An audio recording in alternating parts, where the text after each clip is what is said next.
Assalamualaikum warahmatullahi wabarakatuh. Selamat pagi, salam sejahtera untuk kita semua.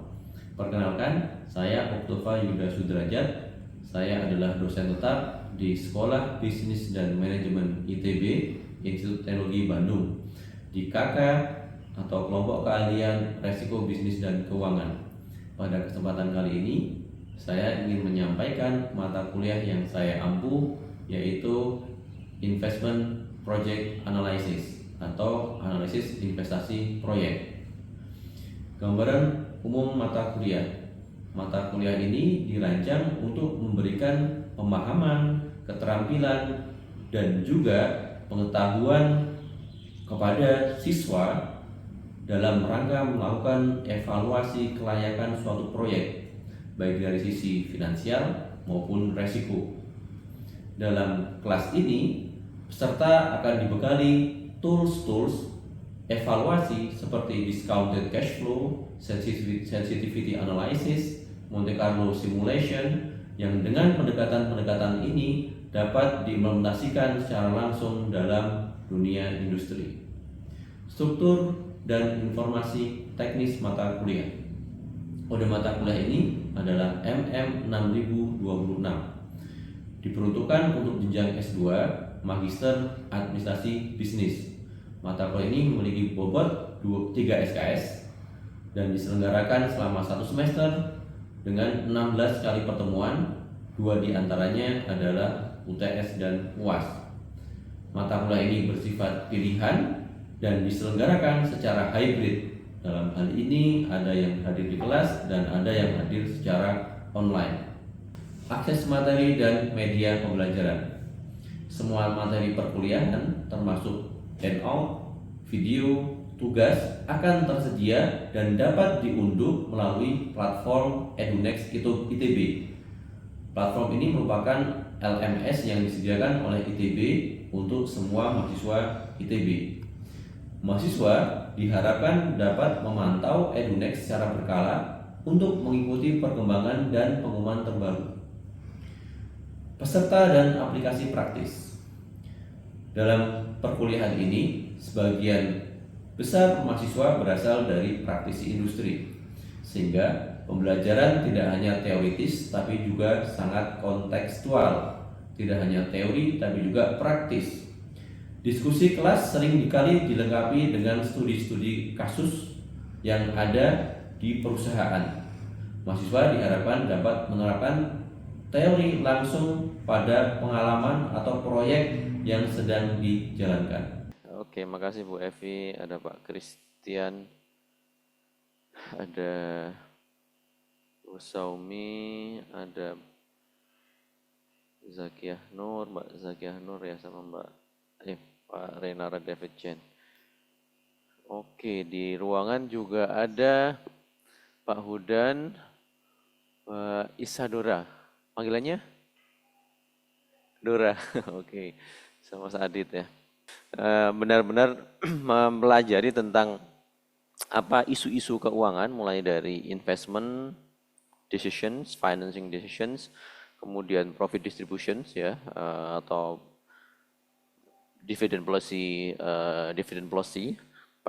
payout policy, dan terakhir adalah short term financial decision. Nah, dari situ saya sampaikan ada beberapa mata kuliah pilihan yang nantinya akan berdalam. Kalau kita bicara tentang investment yang terkait dengan financial instrument, itu biasanya capital market, ya kan ya. Sekarang lagi merah semua ya, turun sangat signifikan ya, sempat di hold juga ya. Nah, yang kedua, kalau misalnya itu yang capital market, yang kedua adalah kalau kita ingin belajar tentang investment yang real ya, project investment. Nah, ini yang sekarang kita akan lakukan, kelas investment project analysis. ada yang beberapa yang lain juga. Kalau kita mungkin Anda ingin lihat risk management, corporate risk management, mungkin kalau ini bisa diskusi lebih jauh itu Pak Adit, Bu Evi ya, kalau ada kelasnya. Kemudian juga ada kelas satu lagi wealth ya, wealth management. Baik, nah kelas ini fokus tentang investment project analysis. Jadi kalau masih ingat dalam financial management ada satu part chapter yang bicara tentang capital budgeting analysis. Masih ingat ya? capital budgeting cash flow, capital budgeting teknik ya. Capital budgeting cash flow bagaimana kita mengenerate cash flow-nya bisa dua, mungkin sudah dibahas di bagian awal, ada cash flow yang expansion, single cash flow, ada juga cash flow yang sifatnya replacement ya, replacement analysis. Ketika ada aset yang lama diganti dengan aset yang baru, itu replacement. Dan cash flow-nya berbeda, karena kita harus mempertimbangkan cash flow yang lama. Itu terkait dengan cash flow. Kita di sini akan fokus untuk exercise kita nanti menggunakan yang cash flow yang expansion ya. Jadi satu project saja satu cash flow. Tapi kalau dalam realnya Anda bisa bukan hanya satu single cash flow tapi juga bisa replacement. Dan di sesi yang kedua, sebenarnya sesi kedua, kita akan heavy juga ke exercise di hands on ya, dengan spreadsheet ya. Jadi mungkin nanti banyak Excel, moga-moga tidak terlalu fobia dengan Excel ya, karena banyak membuat perhitungan-perhitungan dari spreadsheet. Itu kemudian kalau sisi penilaian nanti akan saya sampaikan di sini di bagian awal ya. Kita Bapak Ibu udah bisa akses ini kan ya, sudah bisa akses Edunex kan ya. Saya share Edunex-nya dulu ya. Karena materi saya bagikan semuanya melalui Edunex, termasuk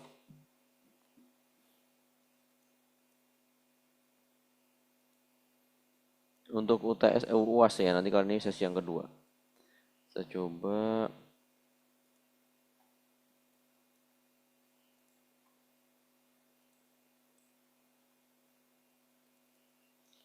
Nah, jadi mulai dari mini case ya. Apa itu mini case? Ini saya mungkin akan cerita. Kalau untuk bagian silabus dan yang lainnya mungkin sudah diceritakan oleh Mas Zikri ya. Jadi di sesi yang pertama, Bapak Ibu banyak diekspos dengan case-case ya, case-case terkait dengan investment project analysis ya, mulai dari yang tadi ya replacement atau juga yang expansion, kemudian juga ada mungkin masuk ke leasing ya, kemudian sosial atau economic project, kemudian hukum, kemudian resiko juga di sana. Nah, kalau yang kedua kita memang akan fokus ya. Jadi fokus untuk menyelesaikan satu mini case. Mini case ini nanti kita akan develop menjadi suatu financial model. Oke. Jadi dari mini case ini nanti kita akan develop menjadi satu financial model. Mini case-nya sudah ada di sini, kelihatan ya. Saya share screen juga di Zoom, kelihatan ya. Kemudian nah, ini langsung saya sandingkan, ini bagi Bapak Ibu yang sudah mau mempersiapkan dari sekarang, ini sebenarnya mini case ini merupakan representasi atau mock up dari final project ya, atau dari big project Anda. Dan big project-nya adalah ini. Di akhir, Bapak Ibu sekalian di-require untuk membuat satu financial model ya. Financial model apa isinya? Nanti ada benchmark data. Nah, ini mungkin financial modelnya akan saya coba berikan contohnya. Yang nanti tidak kita sampaikan, yang pertama adalah ada tab benchmark data, market economic data, assumption tab, income statement projection tab, dan semuanya tab itu nanti akan kita provide dalam bentuk Excel ya.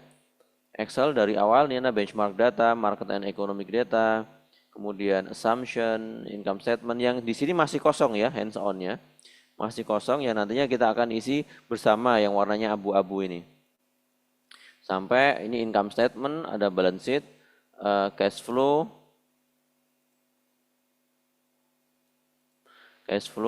kemudian COGS ya, cost of goods sold-nya, ada depresiasi, kita juga lakukan, kemudian ada loan, disbursement atau loan amortization, kemudian net working capital, ada perhitungan WACC, capital budgeting cash flow, capital budgeting analysis, ratio analysis untuk projection-nya. Kemudian nanti ada terakhir risk analysis. Di situ analysis ada sensitivity, Monte Carlo, dan skenario. Skenario ada di bagian kita taruh di bagian assumption. Bagian awal itu nanti di bagian atas ada ya worst case, base case, best, dan sekarang ini kita beberapa skenario akan kita buat di sini. Jadi ini akan kita lengkapi. Jadi dari awal sampai akhir sebenarnya bagaimana kita meng-create financial model. Nah, financial model di sini, financial model bukan option pricing ya, bukan financial model yang berbasis coding, tapi lebih ke financial statement ya, membuat financial statement untuk capital budgeting. Oke, ada pertanyaan sampai di sini? Aman? Baik, ini nanti kita akan isi bersama. Nah, memang mungkin Anda ada yang sudah punya isinya, tapi kan yang penting adalah bagaimana Anda bisa mengetahui flow pengisiannya kan ya. Kalau misalnya Anda sudah, karena mungkin ada kelas-kelas sebelumnya Anda bisa tanya-tanya, tapi kembali isian-isian itu bisa jadi berbeda. Kenapa? Karena mungkin ketika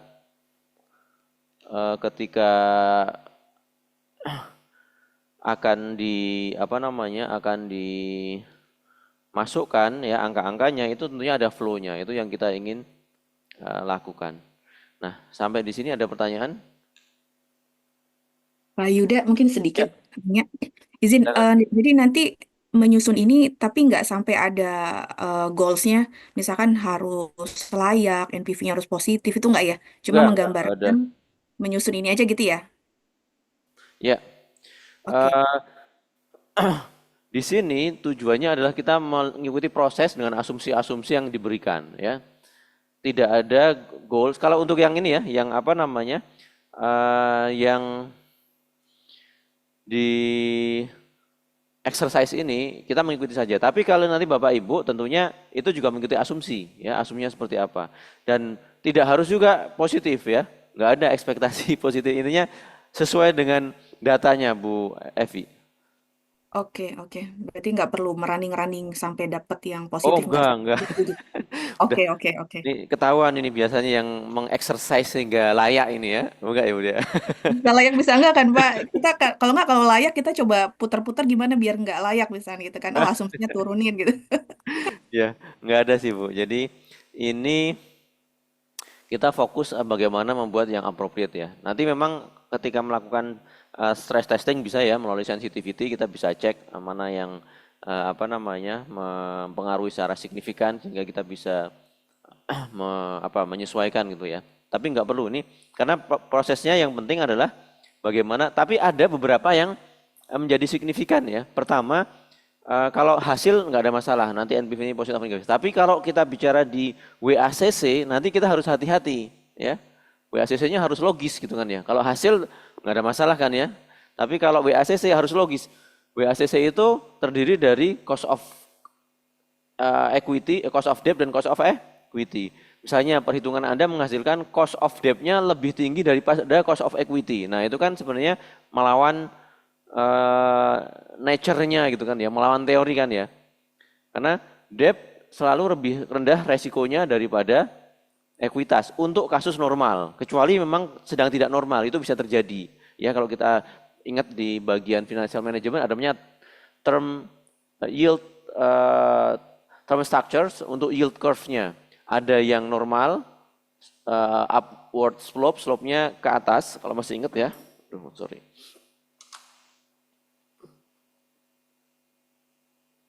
Ini yield. Ya, kemudian ini time. Ya, 0, 1 sampai ya tak berhingga. Nah, kalau masih ingat ada 3 jenis ya, yang upward, yang naik, ini yang normal, kemudian ada yang downward, ya.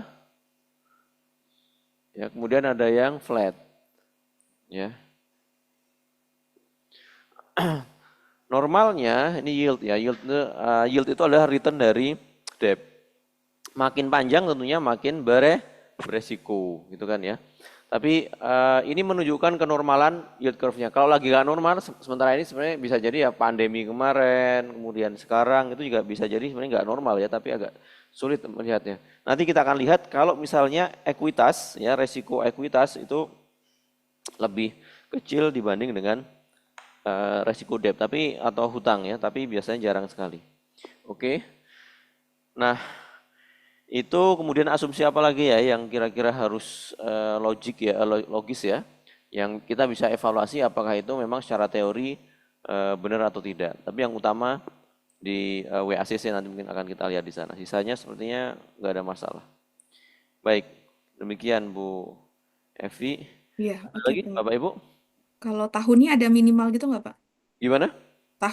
Jumlah tahun. Oh nggak ada sih, nggak ada kita eh, nggak ada requirement. Jadi memang untuk tugas atau final project ini, mungkin saya bacakan lagi tadi ya. Di sini Bapak Ibu bisa menggunakan data yang project yang Bapak Ibu lakukan. Kalau misalnya perlu masking atau diganti nama yang lain juga nggak masalah. Kemudian waktunya juga disesuaikan saja dengan waktu yang dibutuhkan oleh project itu ya. Boleh 10 tahun, boleh 20 tahun, tergantung dari projectnya. Jadi assumption saja, nggak ada batasan waktunya, dibebaskan ya, tidak ada strict ya waktunya. Misalnya kalau di sini projectnya kita bikin untuk 10 tahun kan ya, kalau yang kita di case yang kita ini kita bikin untuk 10 tahun saja ya, karena memang the sake of simplicity ya. Tapi nanti Bapak Ibu silahkan kalau misalnya mau menyesuaikan. Kami berikan contoh juga di sini yang mendapatkan nilai cukup bagus ya di tugas-tugas sebelumnya. Ini misalnya terkait expansion project, ini real ya, conveyor at Bengalon site, ini di Berau ini kalau nggak salah ini. Kita dulu 2001 ya Berau, kemudian kita kasih contohnya. Nah ini kira-kira yang menjadi nilainya bagus itu kayak gini, jadi biar Bapak Ibu semuanya punya gambaran gitu kan ya. Oh seperti apa sih gambaran untuk final projectnya. Nah ini kan dia buat hitung sebelum ke NPV ya, hitung apa namanya cost of debt dan cost of equity-nya juga gitu kan ya. Ini 8,33 di mana dia asumsinya ada cost of preferred stock, kemudian cost of common stock. Nah ini sebenarnya agak unik ya, aneh ya sebenarnya. Kenapa? Karena di sini cost of common stock-nya lebih kecil daripada cost of debt gitu kan ya. Ini pertanyaan sebenarnya. Tapi overall ya dia bisa menunjukkan karena memang ada beta unlevered-nya dia negatif, risk free-nya di 7%. Nah, itulah mungkin nanti Bapak Ibu bisa mendalami, ini salah satunya. Ini yang real project. Sebenarnya ini gambaran untuk yang real project. Kemudian ini yang fabricated, maksudnya berdasarkan asumsi ya. Ada sebuah perusahaan melakukan ekspansi dari listed company, kemudian coba dari berita mereka melakukan ekspansi apa, Bapak Ibu kemudian arrange supaya ada investasi, ada projectionnya, tentunya yang logis gitu kan ya. Ini contohnya, ini yang apa namanya berdasarkan listed company ya. Dia coba cari, oh mau ada perkembangan untuk membangun market, bikin produk yang baru misalnya, nanti bisa dibuat dalam sebuah simulasi model. Kemudian yang terakhir ini juga project real juga, BRI Satellite. Ini kalau nggak salah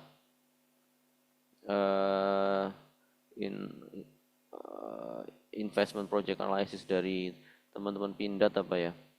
Jadi ada project ini ya. Oke, nah ini gambarannya, nanti Bapak Ibu bisa melihat contoh-contoh final projectnya. Demikian ini jadi kita jelaskan dari awal. Kenapa saya jelaskan dari awal? Karena sebagian Bapak Ibu membuat itu di minggu-minggu terakhir dan itu nggak cukup. Ya, karena Bapak itu bayangkan ya akan membuat slide, mengexercise tab yang cukup banyak ya. Market economic datanya harus cari dulu, assumption-nya juga harus didefinisikan, income statement-nya harus nanti bikin projection-nya, balance sheet-nya supaya tetap balance ya. Kemudian cash flow-nya, COGS-nya, depresiasinya. Ini kalau misalnya seminggu bisa kedodoran gitu kan ya. Maksudnya Bapak Ibu bisa nggak tidur gitu. Tapi kalau udah bisa dicicil, dari sekarang Bapak Ibu coba untuk merumuskan apa proyeknya, kemudian coba dimasukkan. Nanti di akhir Bapak Ibu tinggal submit saja. Jadi nggak perlu harus menunggu di akhir ya. Idenya seperti itu. Jadi kita mulai dari awal. Oke. Apakah harus mengikuti format ini? Karena memang kita require untuk saat ini Bapak Ibu nanti ketika melakukan financial model sendiri, Bapak Ibu nggak harus mengikuti ini ya. Tapi karena ini kita require supaya kita formatnya penilaiannya bisa lebih terstandar, ya kita ingin Bapak Ibu mengikuti format yang ini dulu. Tapi realnya nanti ketika sudah melakukan, it's just kind of art ya Bapak Ibu. Kalau misalnya sama juga kalau coding ya, membuat spreadsheet atau financial model itu masing-masing punya gaya, ya, masing-masing punya gaya. Jadi nggak bisa dipaksakan. Tapi ini untuk memudahkan step by stepnya. Karena ada yang misalnya income statement, balance sheet dan cash flow-nya atau kita sebut sebagai financial statement-nya itu jadikan satu dalam satu worksheet ya, satu tab saja. Ada yang dari awal sampai akhir juga diselesaikan dalam satu tab. Tapi buat kita itu tidak terlihat bagian-bagiannya. Jadi memang tujuan dari kelas ini untuk memperlihatkan step-step bagaimana kita menyelesaikan suatu financial model. Jadi kita bikin banyak ininya tabnya untuk memudahkan ya. Oh ini larinya ke sini, oh ini larinya ke sini. Demikian. Oke. Baik, apalagi ya terkait dengan ini. Nanti mungkin ada beberapa ya tugas individu, tugas kelompok saya nggak tahu ya, tapi tugas individu nanti ya intinya mengisi. Jadi Bapak Ibu nanti akan berikan waktu untuk membuat, kemudian diisi, dimasukkan gitu kan ya, sesuai dengan diskusi yang kita sudah lakukan untuk setiap chapternya atau setiap bagiannya. Lanjut, kemudian coba kita lihat ke bagian ini lagi, apa namanya? EduNext lagi. Ya. Nanti kita akan bertahap Bapak Ibu sesuai dengan mini case. Di mini case juga ada ya. Karena kita akan di bagian akhir di mini case. Kalau kita lihat ya. Ini ada tahapan. Mulai dari historical performance analysis ya. Kemudian revenue projections, COGS, expenses and working capital, capital expenditures and depreciation schedule, debt amortizations and cash flow statement, free cash flow, cost debt, cost of equity and WACC, terminal value, capital budgeting techniques, model sustainability, ini lebih ke rasio-rasio analysis dan juga terakhir risk analysis. Jadi step-stepnya sebenarnya akan mengikuti ini semua. Dan format hands-on-nya ini kita mengikuti profesional financial modeler. Jadi kalau Bapak Ibu ikut PFM, nanti akan menemukan format yang relatif sama ya dengan format kita. Karena memang kita di awal dulu mau bekerja sama dengan PFM untuk sertifikasi. Jadi professional financial modeling memang sertifikasi ini ya. Dan termasuk sertifikasi yang cukup cukup niat ya kalau Anda mengambil PFM ini dibanding sertifikasi yang lain, karena Anda akan di-require ujian teori ya 2 jaman, kemudian ujian untuk menyelesaikan financial model dari awal sampai akhir 5 jam. Anda dikasih waktu 5 jam ya, jadi ujiannya sehari itu. Dan kalau misalnya tidak sesuai, Anda bisa nggak lulus ya, dalam arti memang ini serius ya. Jadi PFM itu termasuk salah satu ujian yang serius kalau Anda mengambil sertifikasi. Ya, dan nanti Anda gelar, bukan gelar ya, apa istilahnya ya, bisa menampilkan PFM di bagian akhirnya, dan udah dikasih. Oke, international certification itu, oke. Dengan Pak Riki, ini ya Pak Riki ya. Sampai di sini ada tambahan atau pertanyaan? Kalau nggak ada, mungkin kita bisa mulai diskusinya. Jadi saya akan mulai dengan setelah mini case sudah ada, nanti kita akan mulai dari penjelasan dulu. Biasanya gini, akan ada teori di bagian awal. Setelah itu nanti kita akan exercise dalam bentuk Excel-nya. Jadi kita selesaikan dulu, habis itu exercise. Cuma kita akan lihat ya, mungkin ini bisa lihat juga nanti kalau sudah selesai, misalnya atau setengah sesi untuk teori, setengah sesi untuk pengisian juga bisa. Nanti kita lihat aja, kita agak fleksibel untuk itu. Baik, kalau tidak ada, Kita akan coba masuk ke bagian yang pertama, ya. Di sini ada, kita ingin menjelaskan apa itu financial modeling, ya. Ya, nah ini kami bikin tagline-nya untuk financial modeling itu adalah judging the numbers, karena pada prinsipnya ya kita melakukan judgment untuk asumsi-asumsi ya dalam model yang kita bangun, oke? So, what is financial management? Financial modeling merupakan konstruksi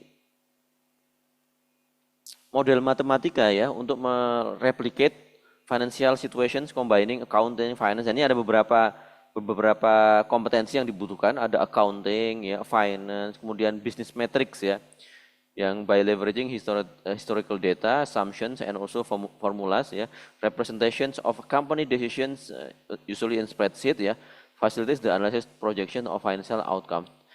Jadi kita akan membuat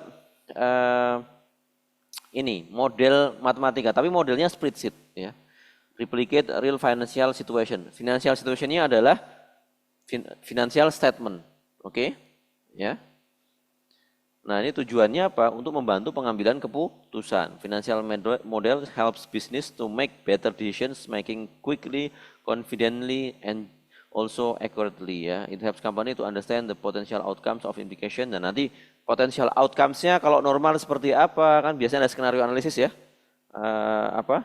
Ada, biar saya bisa jalan-jalan juga ini. Kalau puasa gini, kalau nggak jalan bisa ngantuk ini ya. Jadi kita biar bisa ini coba.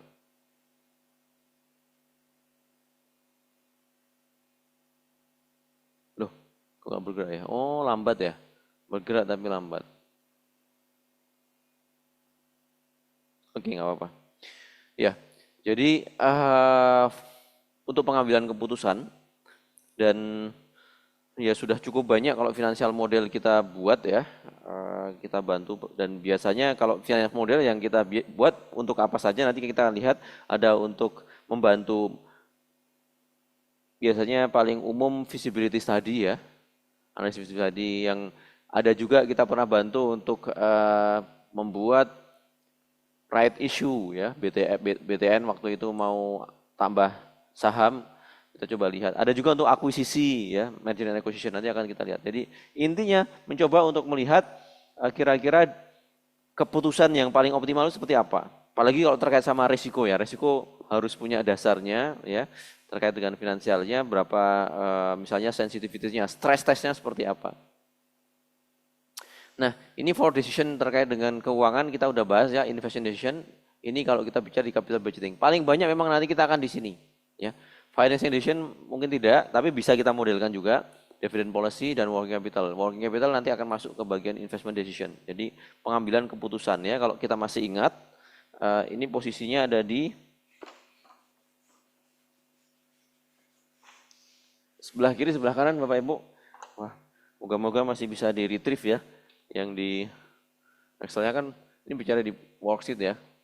Ada aset, equity dan liability. Di sini ada current asset, ada fixed asset ya, current liability, long term debt, dan equity. Kemudian kalau misalnya masih bisa di review, di sini ada income statement, ini balance sheet ya. Di sini ada revenue, ada COGS untuk yang kompleks ya, mungkin yang lain juga bisa, perdagangan dan yang lain-lainnya. Kemudian ada hotels, di sini gross profit, kemudian ada operating expense, kemudian dapat EBIT ya, kemudian ada interest, kita dapat EBT, kemudian ada tax, kita dapat net income, kemudian ada dividend payment, baru kita dapat return earning ya. Nah, kita investment project analysis itu investment decision itu ada di sini, investment decision.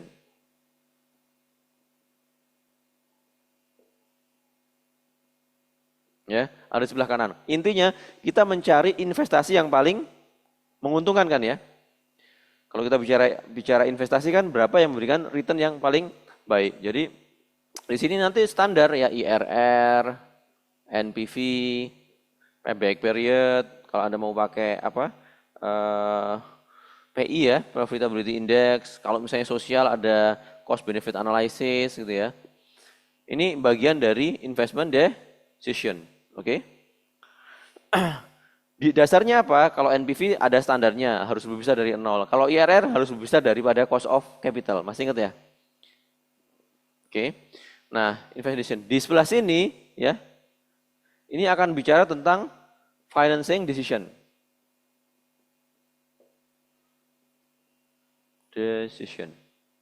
Ya.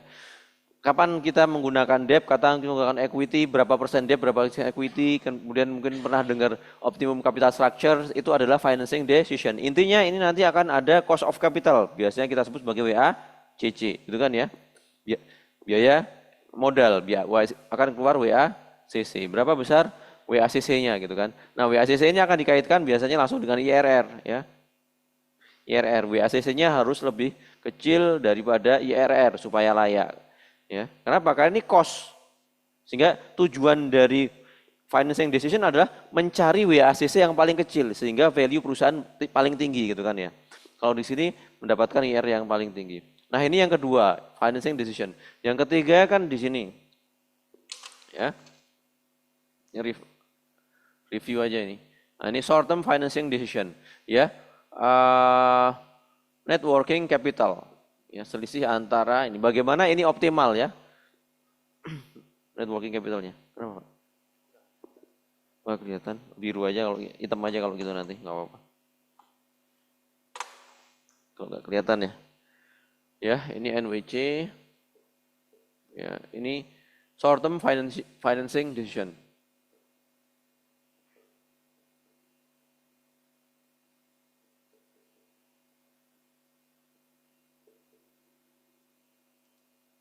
Ya. Dan yang terakhir, ini kalau ini 1, ini 2, ini 3, yang 4, yang terakhir adalah ini kan, profit distribution. Kapan kita membagikan dividen dan kapan kita retain dividen, itu kan ya. Atau kita dividend policy.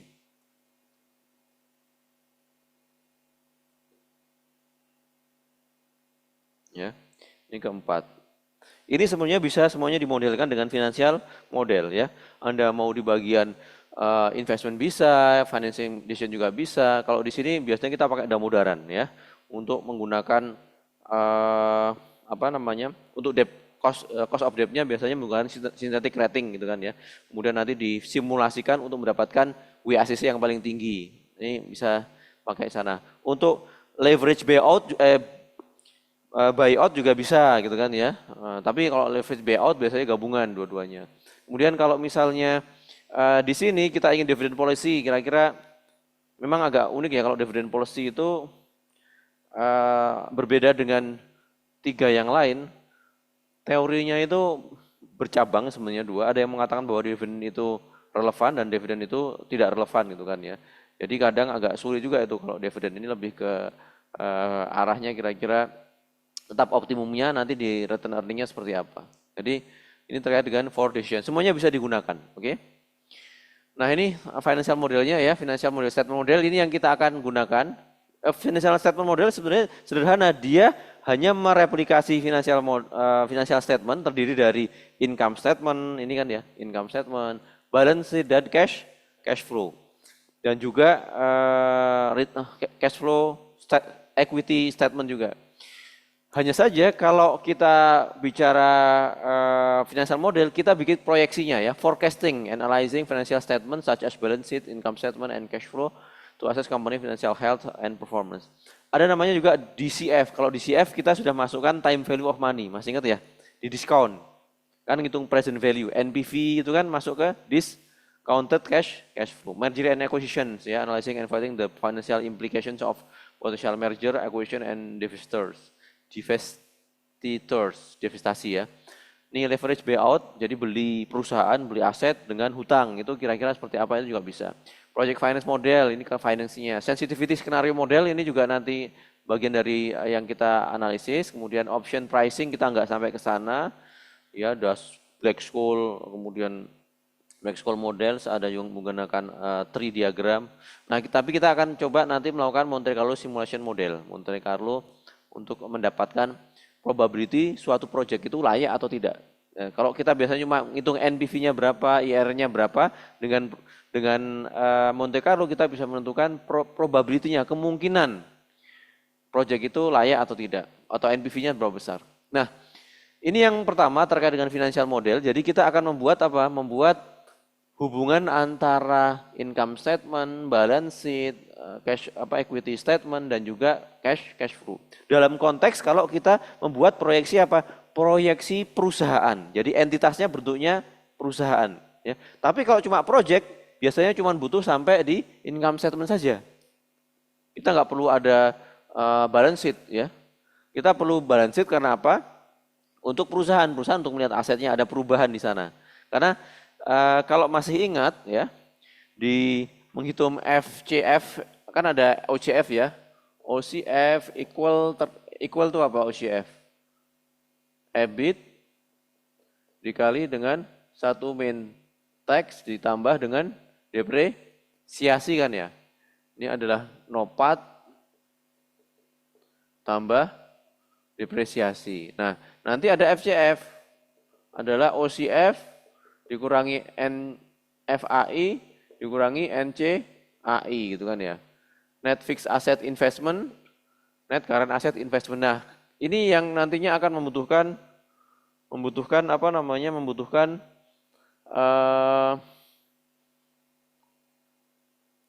fixed asset atau membutuhkan neraca.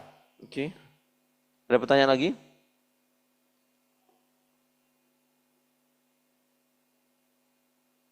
Nah, apa yang bisa membuat suatu financial model itu bagus? Nah ini ya, kalau kita coba lihat ada beberapa ya. Pertama tentunya strukturnya, kemudian nanti kesimpulannya. Nah ini yang menarik ya.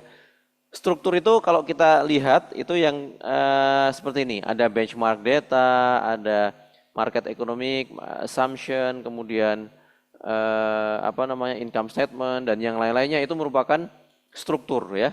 Tapi kalau simplicity, nah simplicity itu bagaimana sebenarnya kita bisa membuat misalnya assumption ini menjadi sangat sangat simple gitu kan ya. Ini juga struktur ini. Kalau simplicity itu lebih ke arah kalau kita menghitung misalnya menghitung WACC itu panjang ya, kita bisa sederhanakan. Itu juga masuk ke simplicity. Oke. Nah, di bagian awal ini ada benchmarking. Nah, paling sederhana dulu nih ya, sebelum ke yang lain-lain dulu. Coba Bapak Ibu kalau masih ingat ya, untuk yang exercise pertama ini sudah dapat belum Excel-nya semuanya? Sudah ada ya? Coba hitung dulu Bapak Ibu di sini di bawah ada liquid. Nah, ini kita akan masuk ke sesi yang pertama adalah melakukan historical performance ya. Jadi ceritanya mungkin kita akan masuk ke case-nya. Kita akan coba masuk ke case-nya di sini ya. Ini untuk yang paling simpel pertama. Ada sebuah case yang memberikan informasi kepada kita ya mengenai suatu perusahaan, ada perusahaan ABCD, kemudian perusahaan itu merupakan XYZ ya, merupakan subsidiari. Sebentar.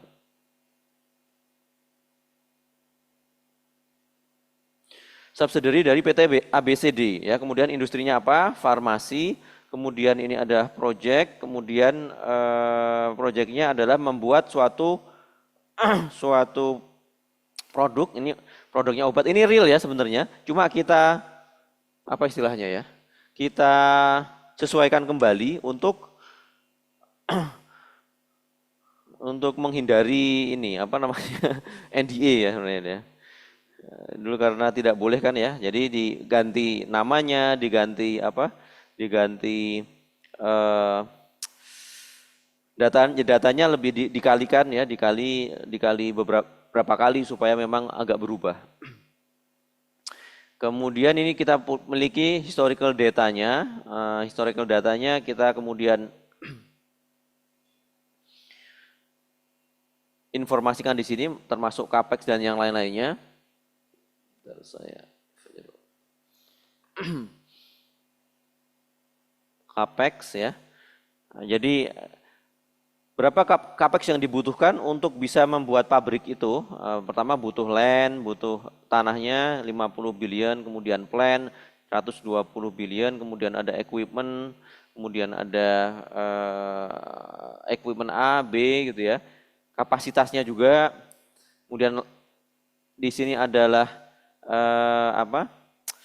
umurnya ya, kemudian ada salvage value-nya, ini semuanya kita informasikan. Nah, ini yang kita sebut sebagai mini case karena kita sudah berikan semua. Nanti Bapak Ibu harus nyari sendiri, itu yang tantangan kan ya.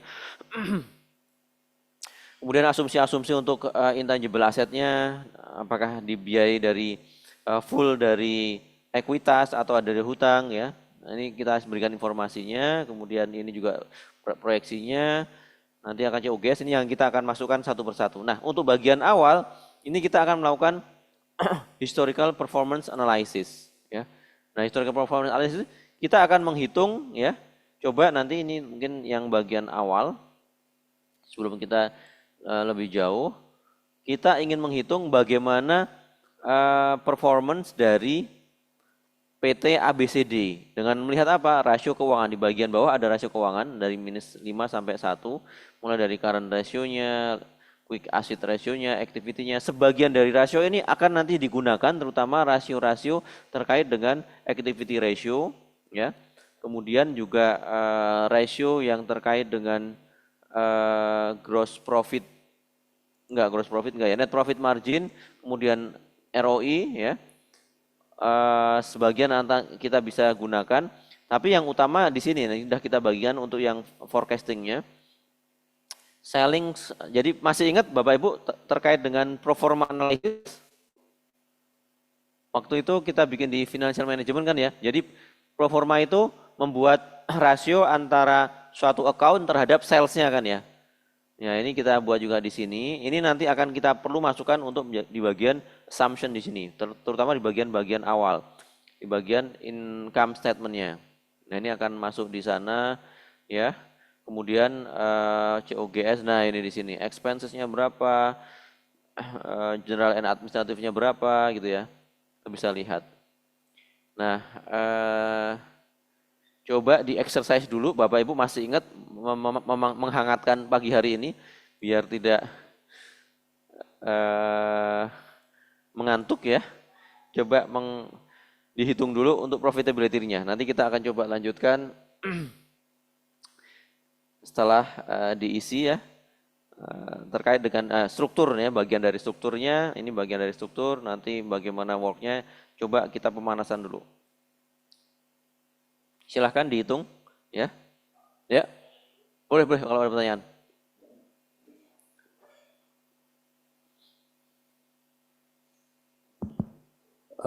Ini sih Pak, yang tadi kan di Excel itu yang benchmark data minus 5, minus 4 ini apa Pak ya? Tahun apa? Itu sebenarnya tahunnya tahun. kan kita misalnya akan memproyeksikan 2026, 2027, 2028. Kita punya data 2020, 2021, 2022, nah itu minus terhadap yang akan kita proyeksikan. Tahun ke-0 itu biasanya, misalnya sekarang 2025 kan ya, kita akan memproyeksikan tahun 2026. Berarti tahun ke-0 adalah 2025, tahun satunya adalah 2026. Tahun minus satunya adalah 2024, 2002 ini. Untuk memudahkan saja sih. Nggak harus juga seperti itu. Nanti kalau membuat proyeksi itu akan pengaruh, akan kelihatan ketika membuat proyeksi di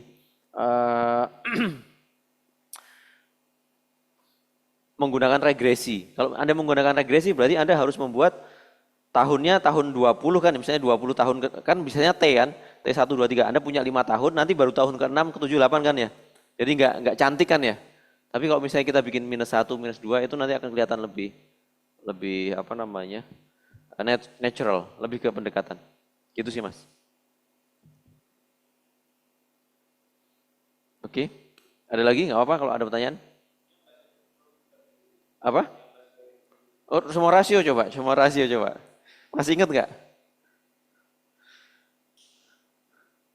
Untuk pemanasan dulu. Ini karena yang tidak perlu bahasan karena kan masih di ini ya di FM ya itu ya.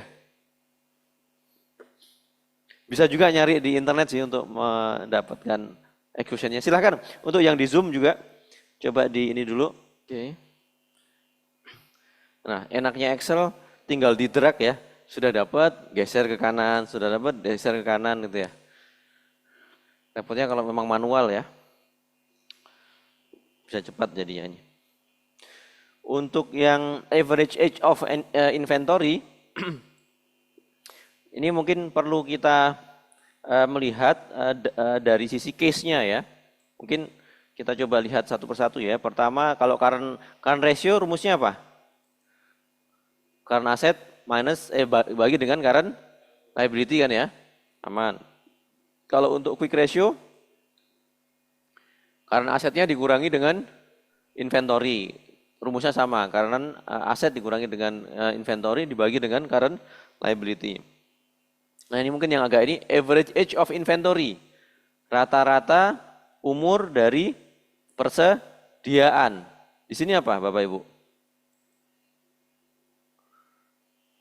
Mengacu ke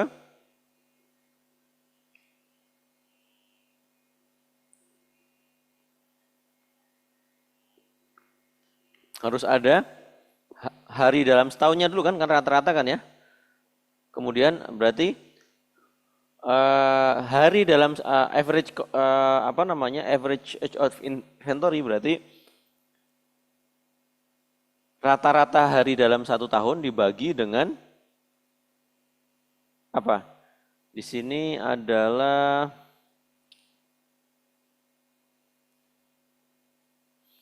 Bapak Ibu harus melihat ke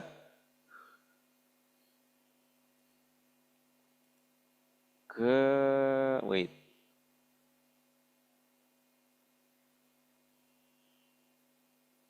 Ada cost of goods sold-nya ya, karena inventory kan ya. Berarti cost of goods sold dibagi dengan AR-nya kan ya. Jadi average average collection period ini average collection period. Kalau average age of inventory ya juga sama. Berarti tadi kita udah ada 365 hari dibagi dengan di situ ada cost of goods sold dibagi dengan apa kira-kira kalau kita inventory? Apa? Inventory-nya itu sendiri kan ya? Ya. Berarti 365 dibagi dengan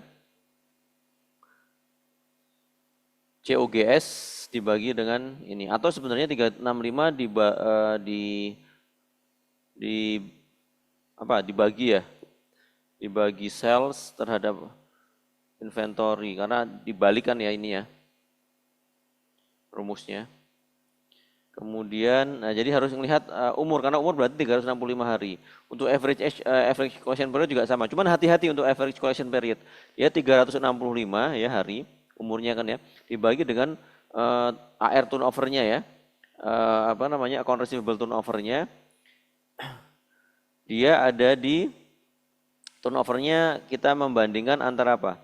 Membandingkan antara net sales dengan account receivable-nya ya, account receivable dibagi dengan sales dibagi dengan account receivable-nya harus dikali dengan asumsi. Ya ini harus hati-hati karena di case itu disebutkan berapa yang dijual dalam bentuk kredit. Ya, di case itu berapa dijual dengan kredit itu ada. Kalau Anda melihat halaman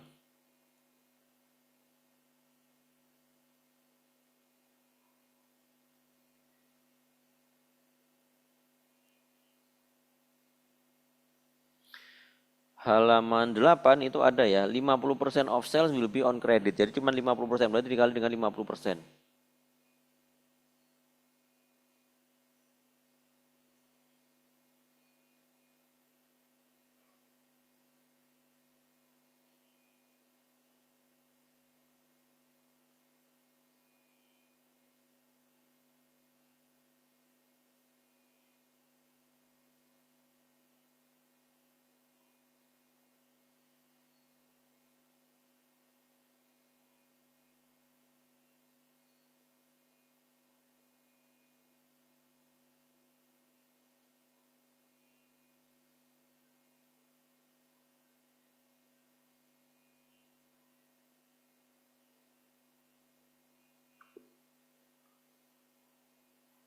Oke. Coba sudah sampai di mana? Kita lihat, coba perhitungan Anda sama dengan perhitungan di sini enggak? View.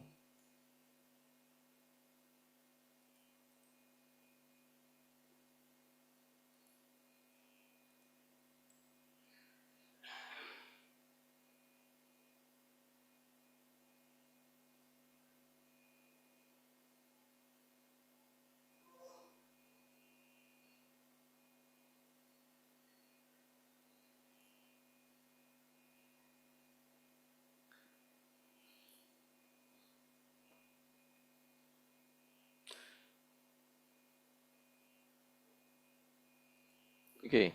Apakah hasilnya sama? Liquidity current ratio-nya 2,3 dengan rata-rata average-nya 3,31. Jadi current ratio 3,31. Sama enggak? Aman?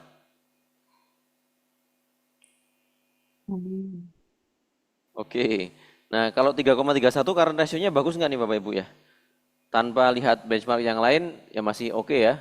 Cuma kalau misalnya kita lihat apakah ini sudah optimum atau belum, ya kita belum bisa membandingkan, belum bisa mengatakan, menganalisis kalau kita belum membandingkan dengan industrinya ya. Quick assetnya masih di atas 1 juga, 1,24, 1,65, 2, 2,23 masih bagus. Nah, untuk average age of inventory-nya sekitar di 134 hari, sama nggak? Ini dibulatin aja nih harusnya nih.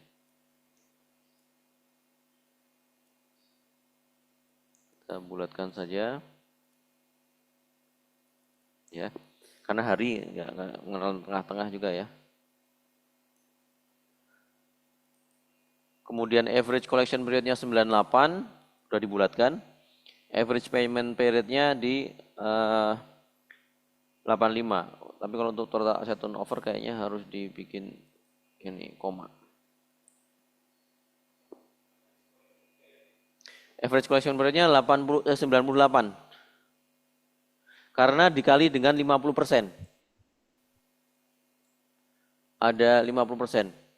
Nah, ini benchmark kan jadi assumption ini harinya 365 dibagi dengan sales dibagi dengan AR dikali dengan 50%. Ini sementara masih apa namanya? Saya linkkan ya, tapi Anda nggak harus nge-link dulu sementara ini. Izin 50% dapat dari mana ya Pak ya? Di case kan tadi ya saya sampaikan ya. Ini Pak, poin 8. 50% of sales will be on credit. Baik Pak. Jadi yang penjualannya dalam kredit, kan AR berarti terkait sama yang kredit ya. Kalau cash nggak akan ada AR-nya.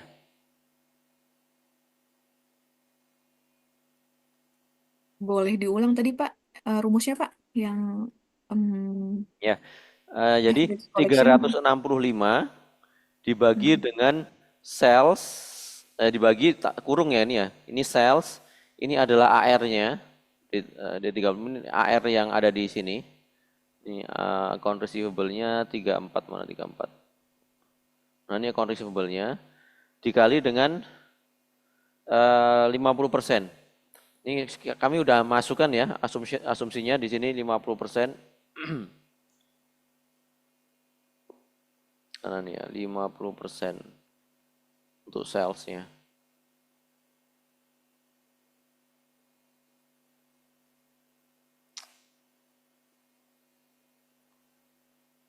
Nah, ini 50% asumsinya ya. Nanti kita akan mengisi ini juga nanti tapi ya.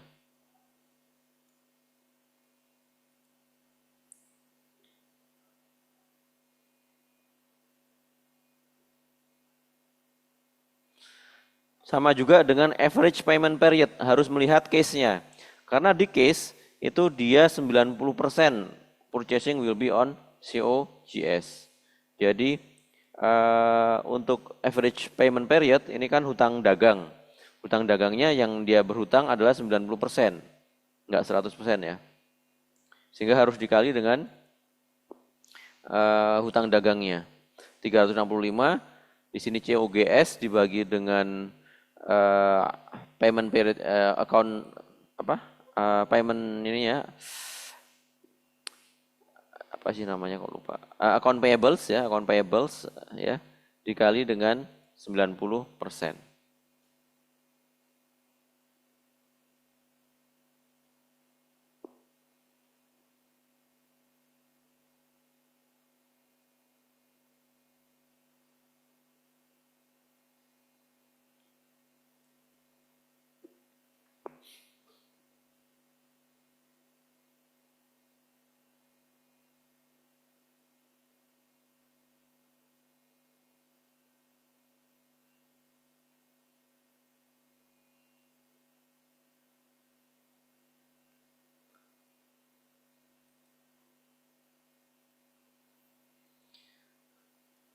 Oke, aset turnover standar kalau di sini sales dibagi dengan total aset.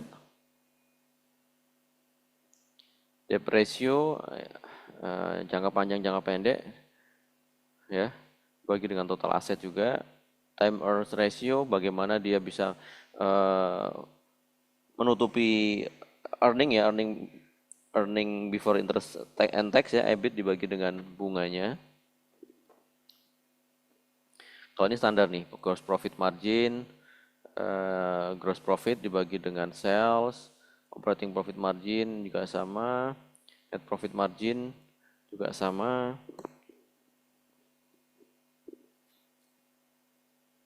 Return on total asset, ya ini dibagi dengan total aset ya, net income dibagi dengan total aset.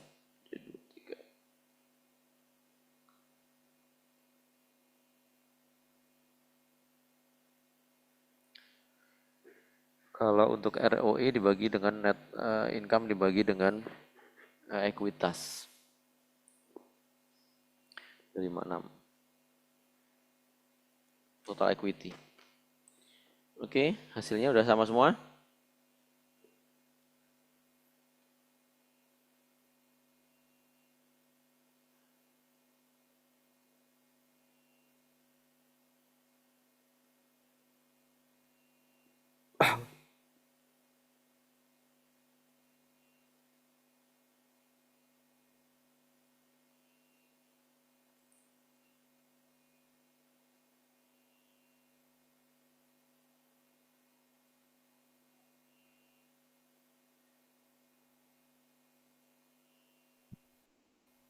Izin Pak, Ya, ini tadi saya agak ketinggalan yang average payment period rumusnya gimana ya Pak tadi? average payment period. Nah, kalau untuk average payment period berarti 365 dibagi dengan ini payment period itu terkait sama COGS kan ya. Berarti COGS dibagi dengan average account payables-nya. Ini COGS dibagi dengan account payables. Kemudian dikali dengan 90%. 90% itu apa? Asumsi bahwa penjualannya dalam bentuk pembeliannya dalam bentuk kredit. Oke, terima kasih Pak. Sama-sama Bu.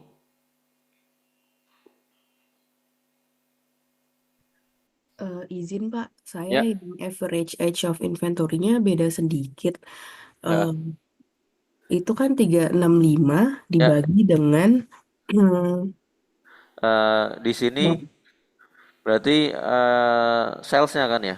net sales ya Pak, yang Iya.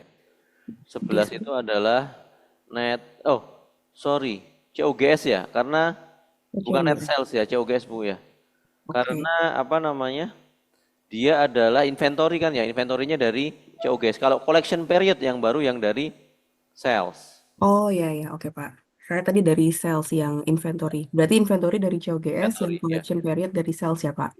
Dibagi dengan inventorinya aja, Oke. Makasih Pak. sama-sama.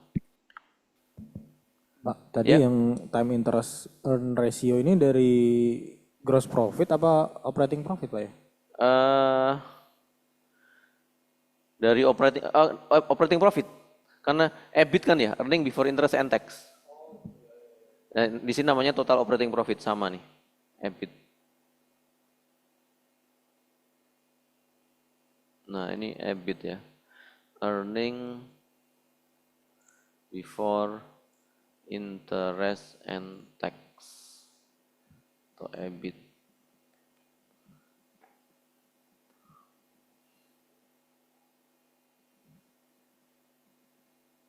Oke.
Oke, sampai di mana? Sudah? Sama nggak?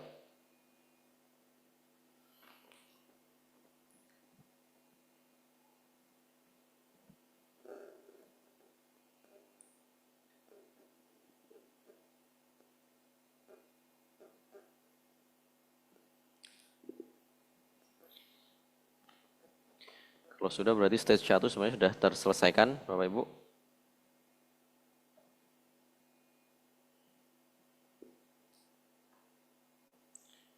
Mungkin hari ini kita bisa mengisi sampai balance sheet ya, atau cash flow mungkin ya, income statement, balance sheet, cash flow, meskipun belum lengkap ya nanti ya, kita coba lihat dulu aja.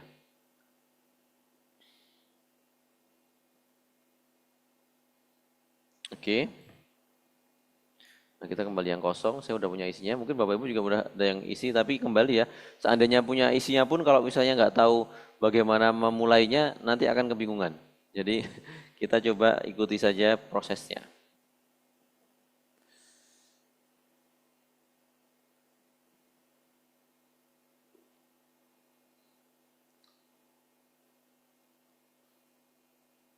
Pak Yuda itu memang nggak ada akun total liability ya Pak ya?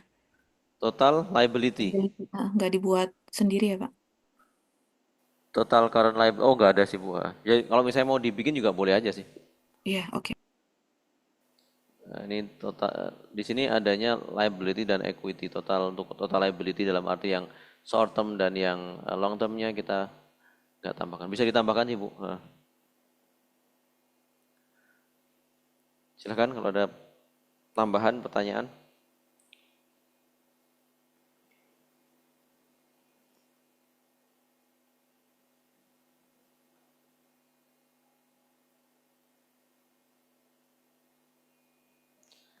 Di sini berarti nanti untuk yang debt ratio ya, karena kita tambahkan antara yang long total ini apa, current liability dan long term debt-nya terhadap aset. Bisa ditambahkan kalau mau juga. Iya Pak. Time earnings ratio, nah ini standar. Kalau sudah tinggal didrag ke kanan. Nah, kita bisa masuk. Nah, ini yang kita bisa mengevaluasi dulu di bagian awal tuh kita ingin melihat apakah memang perusahaannya bagus atau tidak gitu kan ya. Dalam arti skenario rasio-rasio keuangannya apakah normal atau tidak. Kalau misalnya normal mungkin kita bisa gunakan untuk sebagai basis dalam apa namanya perhitungan forecast nanti. Kalau tidak bagus ya berarti kita harus mengevaluasi kira-kira solusinya seperti apa. Ya, dari sisi quit kita mungkin perkecil supaya kelihatan rasionya. Aduh, kekecilan tapi ya. Kita tarik ke kanan aja. Karena rasio masih oke, quick asset oke, average inventory-nya dia rata-rata inventory-nya 134 ya. Kemudian average collection cukup lama, 134 bagi 30 itu berapa hari berarti ya? Kok hari, bulan ya? 4 bulan lebih ya? 3 bulan lebih ya? 120 dibagi 30, 4 bulan lebih. Average collection period-nya lebih lama daripada average payment period. Kalau kita masih ingat ya, masih ingat apa? Triple C, cash conversion cycle ini nggak bagus ya. Karena average collection period-nya lebih lama daripada average payment period-nya. Yang terjadi ya nanti apa? Dia butuh short term financing ya.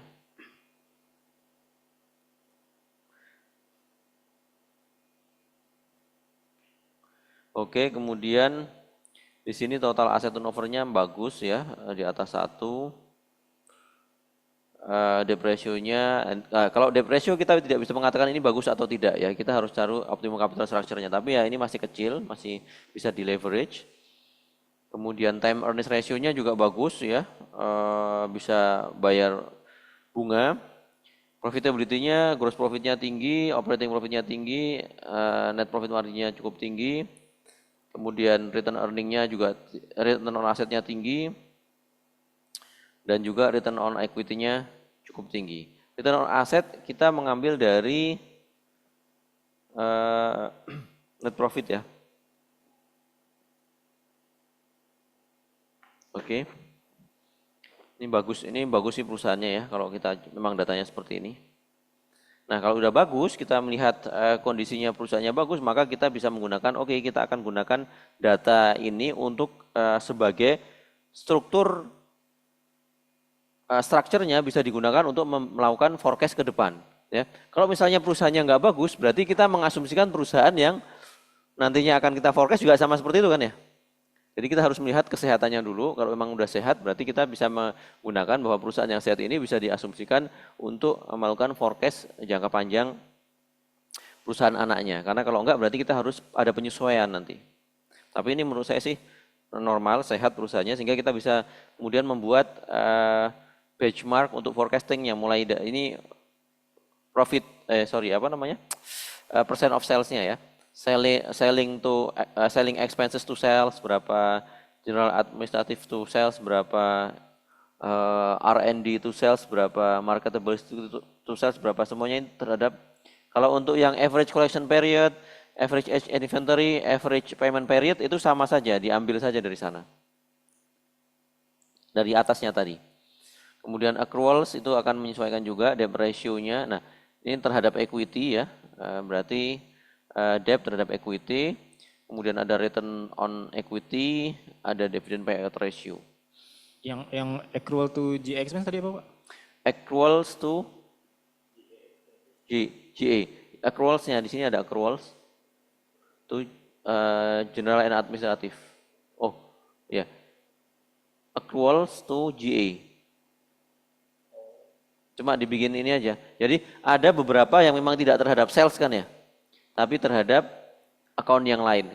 Logiknya adalah general accruals itu apa? Accruals itu jasa yang sudah diterima tapi belum dibayarkan kan ya?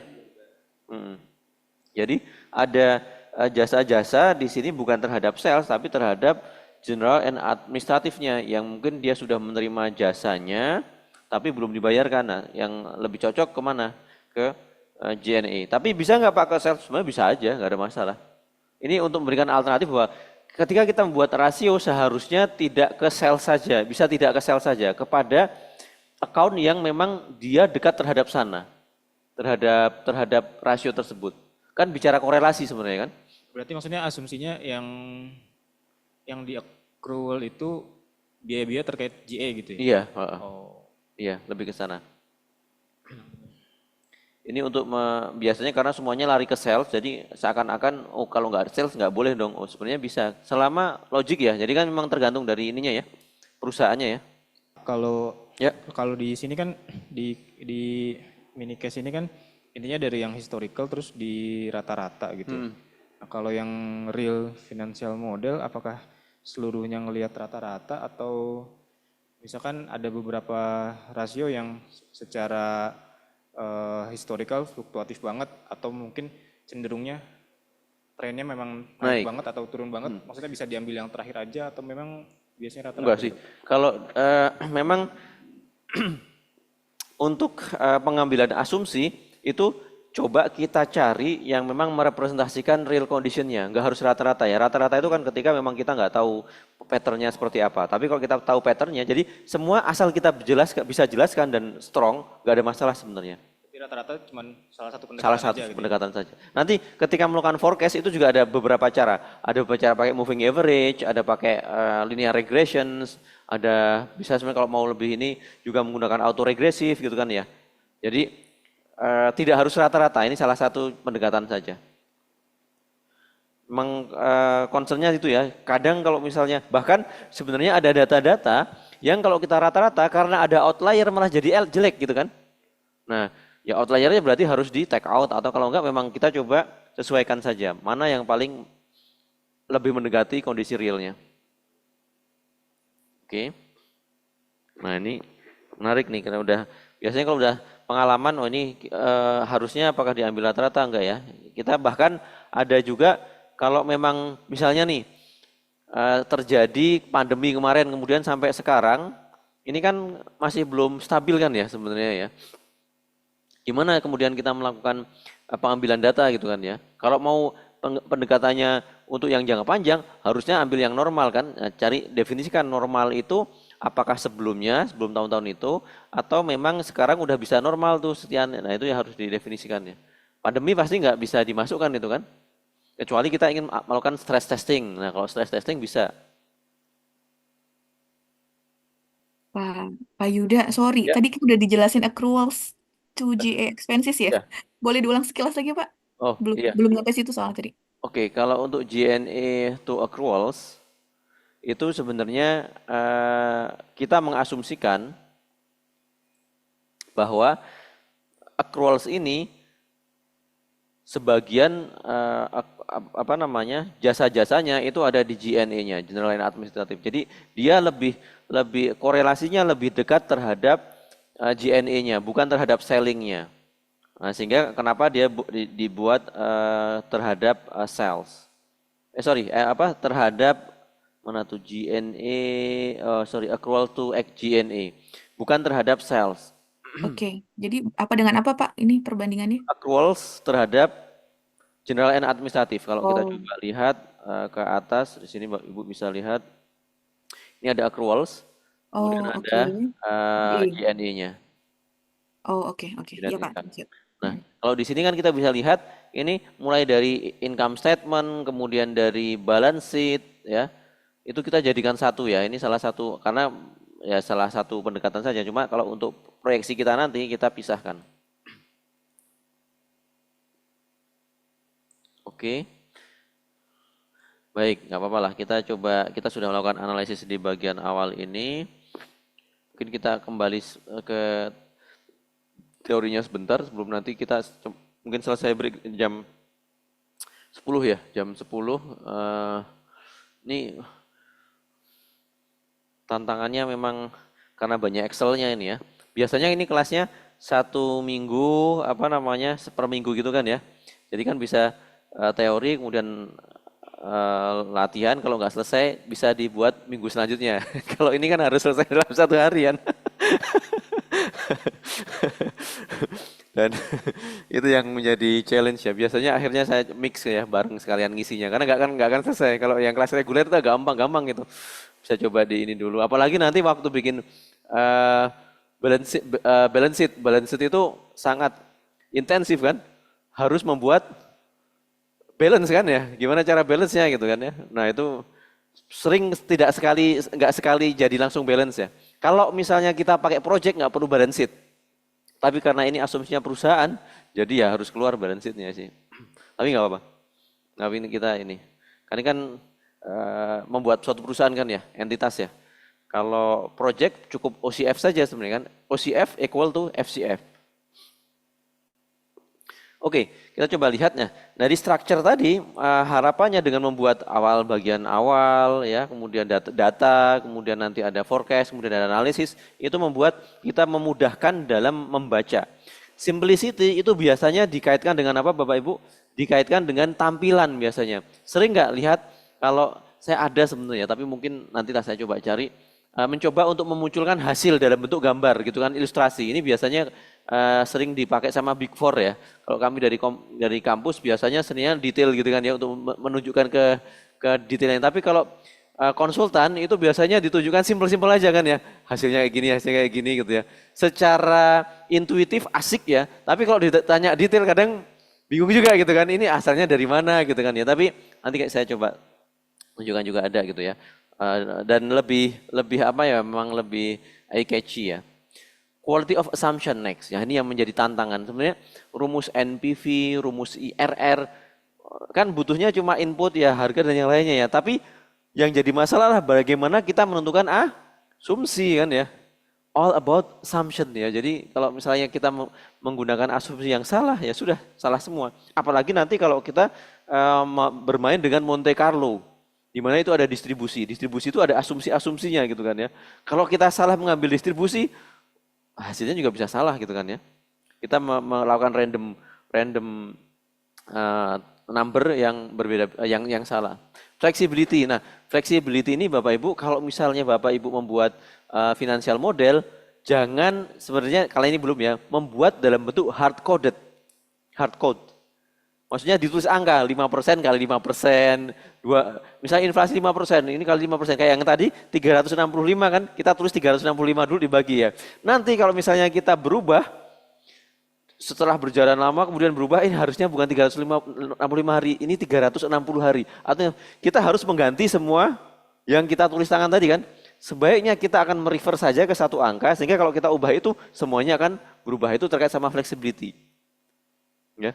Jadi kadang kita sadar kalau sudah berjalan panjang kan harus men-track back itu yang waduh lumayan kerasa gitu ya.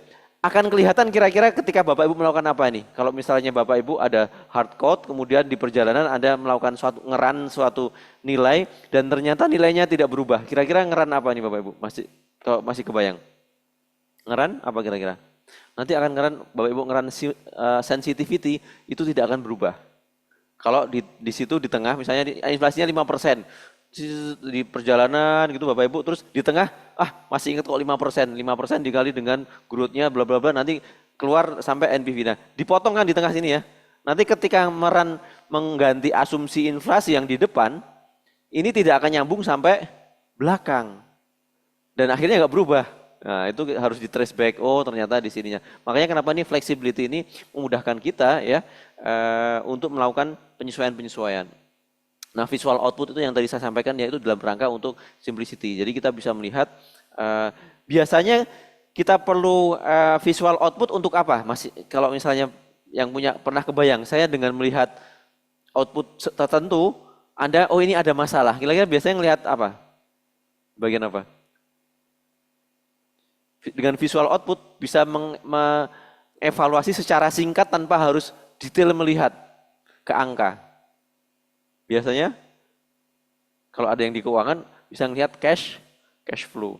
Cash flow-nya tiba-tiba jumping ke bawah, tiba-tiba ke atas tanpa harus melihat angka pun udah kita punya feeling ini pasti ada masalah ini. Nah, itu kita bisa lihat dengan apa? Dengan visual tadi. Ya. Itu juga menggambarkan biasanya kan kalau misalnya angka kan kita harus plototin satu persatu kan ya.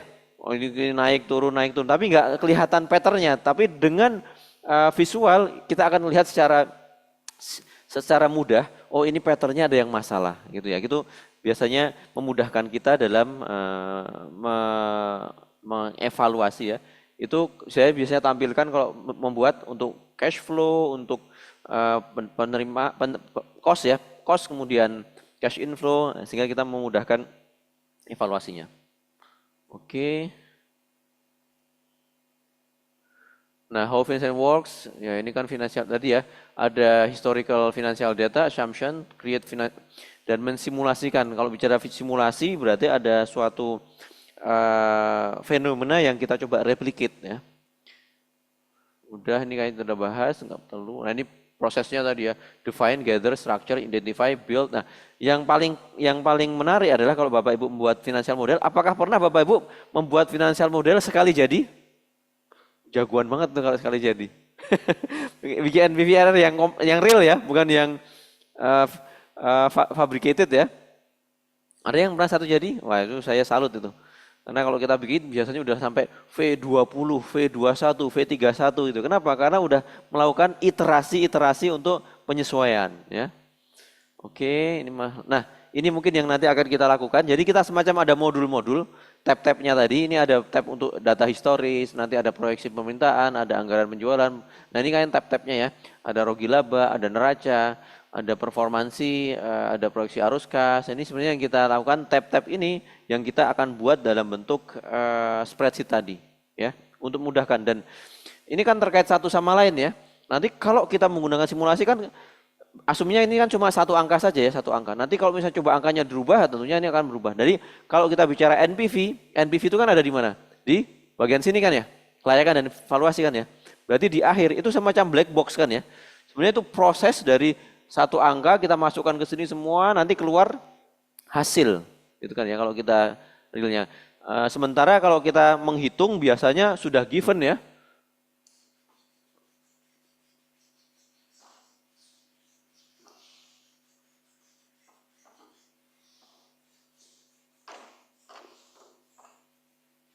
Hitung NPV kan Bapak Ibu given ya. Rumus NPV apa? NPV sama dengan jumlah cash flow yang diterima di masa depan dibagi 1 plus R pangkat T di diskon ya, di mana salah ini bukan gini. Sigmanya di sini ya, cash flow 1 plus R pangkat T, di mana T-nya dari 1 sampai N. Ini cash flow-nya juga T, dikurangi dengan initial investment. Ya. Di mana cash flow ini terdiri dari apa? Ini ada dua, ada pendapatan, revenue, dan cost. Ya. Kalau di soal FM kemarin, langsung aja kan given kan cash flow-nya sekian, tinggal langsung didiskon kan ya. Tapi kalau sekarang kita kan harus breakdown ya kan ya. Cash flow-nya dari mana? Oh dari revenue. Revenue itu dari apa? Pasti ada kuantitas produknya, ada price produknya juga kan ya.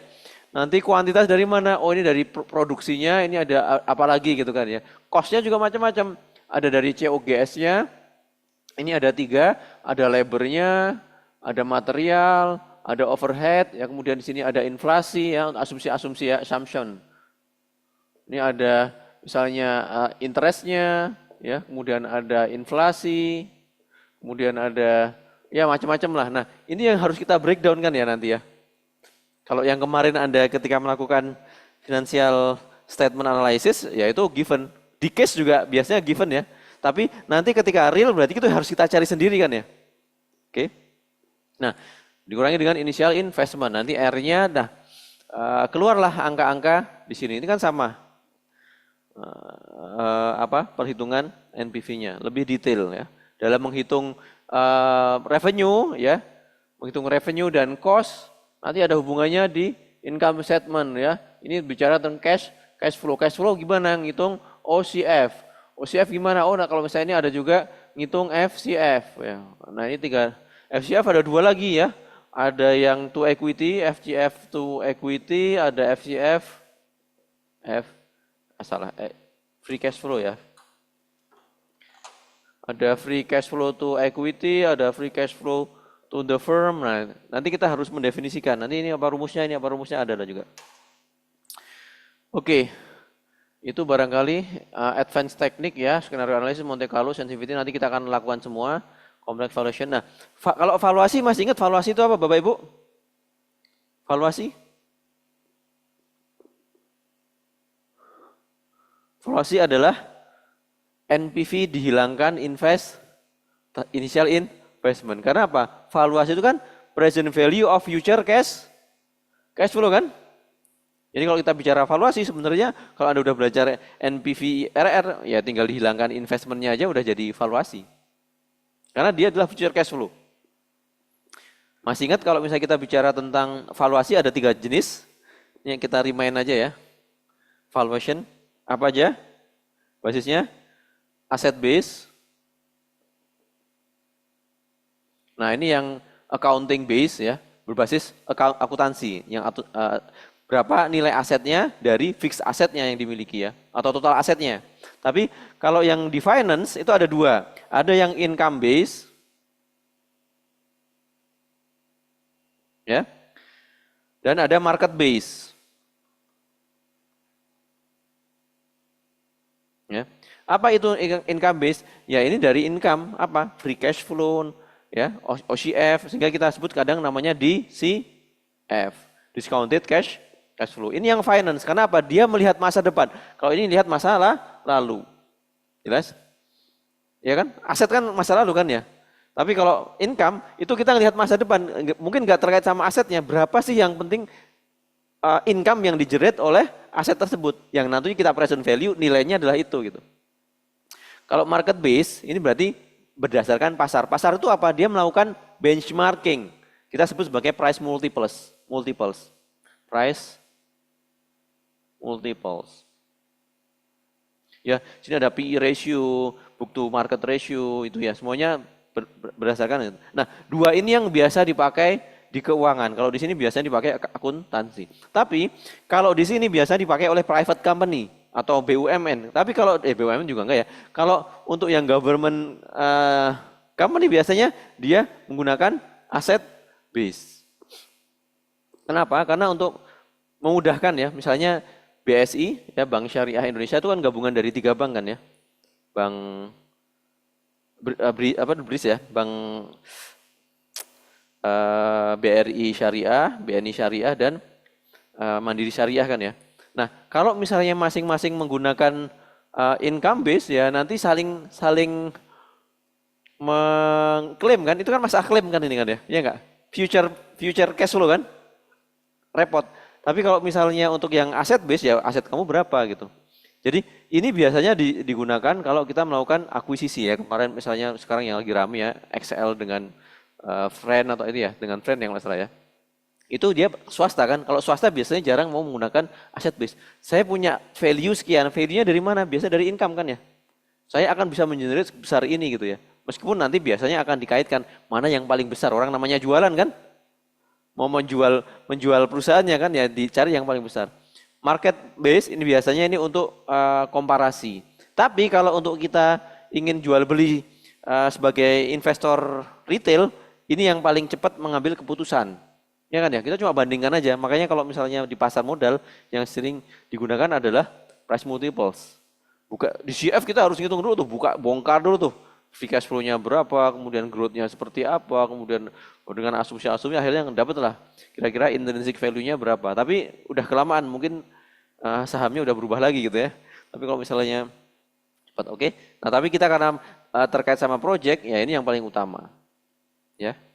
Income base. Tadi menyambung di bicara tentang valuasi. Dynamic enggak ya, kita data analysis evaluation juga bisa. Perlu dasar-dasar akuntansi, Bapak Ibu sudah dapat. Financial fundamentals, oke. Excel ya asal tidak alergi, nggak masalah. Data analysis skill, knowledge corporate finance valuation, practice hands-on experience. Jadi kita fokus di sini nanti. Oke, itu selesai untuk tahap pertama. Nah, tahap kedua mungkin saya akan coba kita masuk ke bagian case-nya. Nah, tadi case-nya kan baru kita coba lihat secara umum ya. Nah, ini akan kita lakukan nanti setelah break exercise-nya juga. Izin Pak, ini Pak dari yang dijelasin Bapak dulu, belum masuk ke Excel. Ada Ya. 2 hal Pak. Ini terkait dengan valuasi. Ya. Ini memang nge-reminder lagi ya Pak, dan ini kayaknya sangat penting ya, ada asset base, income base, sama market base.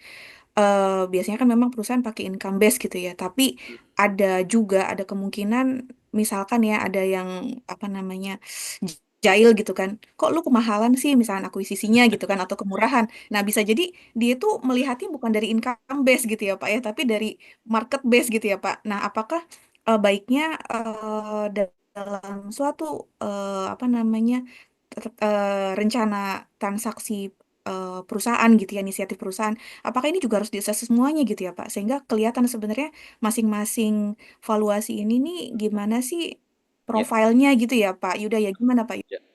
Makasih, good view Bu Evi ya. Setuju ya Bu ya, dalam konteks ini memang paling bagus tiga-tiganya dilakukan gitu kan ya. Kita coba lihat dari sisi asetnya. Kalau memang perusahaannya kan perusahaannya heavy on aset ya aset menjadi penting gitu kan ya. Kenapa? Karena tidak semua perusahaan juga heavy on aset. Misalnya kalau kita lihat Google gitu ya, atau yang technology company ya, itu dia asetnya nggak terlalu besar, tapi value-nya sangat besar sekali. Kalau dia divaluasi dengan aset, oh, pasti nggak akan menarik gitu kan ya. Tapi untuk perusahaan-perusahaan yang memang basisnya aset, misalnya ya, PTBA ini kalau misalnya asetnya cadangan dan yang lainnya besar, ya kenapa tidak divaluasi dari asetnya misalnya gitu ya. Tapi cadangan masih belum bisa masuk ya, itu masih milik negara kan ya kalau IUP ya. Jadi mungkin lebih cocok value saya, ini perlu dilihat ya. Kalau setahu saya sih semua yang masih di dalam bumi itu masih milik negara, kecuali sudah diangkat kan ya, jadi milik perusahaan bisa dilihat. Tapi posisi BPKP biasanya memang melakukan tiga-tiganya kan ya Bu ya? Kalau Nah, melakukan valuasi. saya kurang tahu juga sih Pak. Oh iya, Makanya kan kadang-kadang yang ada apa namanya, ada isu, wah akuisisi PT ini kemahalan nih. Berarti bisa jadi beda ngelihatnya gitu ya Pak ya. iya bisa jadi, bisa jadi. Jadi eh, kalau yang saya pernah lihat ya, kalau misalnya BPKP itu memang dia juga menyampaikan ya ada beberapa pendekatan, tapi nanti dia akan memilih salah satu gitu kan ya, salah satu untuk penilaian. Dan memang yang paling paling fleksibel untuk menilai menilai valuasi itu income base ya, atau ini ya income base, karena dia bisa sesuaikan dengan growth-nya ya, income-nya gitu kan ya. Beda dengan aset, kalau aset udah nggak bisa diapa-apain lagi. Market multiples itu agak kurang apa namanya apa ya, kuat kalau misalnya hanya benchmark terhadap suatu perusahaan atau suatu industri ya, karena memang itu kan cuma benchmarking kan, sedangkan size-nya berbeda, manajemennya berbeda. Sedangkan kalau misalnya price multiples itu sebenarnya mensyaratkan harusnya ideal semua, apple to apple gitu kan ya. Tapi yang kita bisa samakan cuma di sektornya biasanya. Oh sama-sama sektor mining, oh sama-sama sektor banking gitu kan ya. Tapi data-data yang lain, struktur modalnya berbeda, asetnya, besaran asetnya, size asetnya berbeda, manajemennya, pengelolaannya juga berbeda, itu tentunya akan berpengaruh. Sehingga yang paling bisa digunakan